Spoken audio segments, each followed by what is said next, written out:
They say happiness is a destination. That you arrive at it once you've earned enough, achieved enough, owned enough. But what if happiness isn't at the end of the road? What if it's hidden along the way in the hands of an old man, under the open sky, in the juice of a ripe watermelon? There was a village where the clocks didn't matter, where the wind carried stories, and the earth had wrinkles like old skin. In that quiet village lived a man named Karim. He had no family left, no property, no savings. What he did have was a wooden cart, a sharp knife, and a collection of fresh fruits he sold with a quiet dignity. Every day, Karim would rise before the birds, offer a short prayer, and roll his cart into the town square. He didn't have signs, or slogans, or loud calls for customers. Just a calm presence, and watermelons that gleamed under the morning sun like emerald jewels. Karim wasn't rich, but he never complained. His shirt was faded, his sandals worn out, but his eyes, those deep, kind eyes, held the sparkle of someone who knew peace. One particularly hot afternoon, a stranger arrived. His car was large, glossy, humming quietly like a beast holding its breath. He stepped out, pressed shirt, leather shoes, and a phone glued to his ear. His voice was sharp, his movements quick. He was a man used to being in control. After ending his call, he looked at Karim's cart. He pointed at the biggest watermelon and asked, "Is it sweet?" Karim looked up and smiled. "Only one way to find out, sir." The man frowned. "If it's not sweet, I waste my time, and my money." Karim's smile didn't fade. "Maybe. Or maybe you taste something you didn't know you needed." The man stared at him, puzzled. "What's that supposed to mean?" Karim gently placed his knife down and wiped his hands on a towel. "You see, sir, not everything in life comes with a guarantee. Not the weather. Not health. Not love. And certainly not fruit." The man crossed his arms. "So you expect me to buy something that might disappoint me?" Karim nodded slowly. "Isn't that what we all do, every day? We trust. We try. We hope. That's how life works." There was a pause. The man glanced around.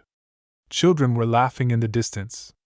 An old woman was watering plants across the street. There was no rush here, no deadlines, no traffic, no stress. Just moments, quietly unfolding. He looked back at Karim. "You've been doing this a long time?" 34 years, Karim replied. "Before that, I was a mechanic. But after the factory closed, I had to find something else. So, I picked up a cart and started selling what I could grow." The man raised an eyebrow. "And you're happy?" Karim chuckled. "Not every day. But most days. Because I stopped chasing happiness like it's something far away. I started finding it in the little things, the way a child's eyes light up when I hand them a slice, the breeze that comes just when I need it, the smile of a regular customer." He picked up a watermelon, sliced it cleanly in half, and handed the man a piece. The man took a bite. The juice ran down his wrist. It was cold, sweet, and unexpectedly refreshing. "It's good," he admitted. "Really good." Karim's eyes twinkled. "See? Life tastes better when you stop overthinking and just take the bite." The man looked at him, quiet now. For once, his phone wasn't ringing. For once, his mind wasn't racing. There, in that small square, next to a wooden cart, he felt something he hadn't felt in years. Stillness. He reached into his wallet, pulled out a note, and bought the entire watermelon. Then, without thinking, he sat down on the nearby bench and ate another slice. Slowly, as if trying to memorize its taste. Karim didn't say anything. He just watched, as he had watched many before him, people in a rush, forgetting to breathe, forgetting to taste. After a long while, the man stood up. "Thank you," he said, not just for the fruit, but for the reminder. Karim nodded, then turned to serve the next customer. That man drove away differently.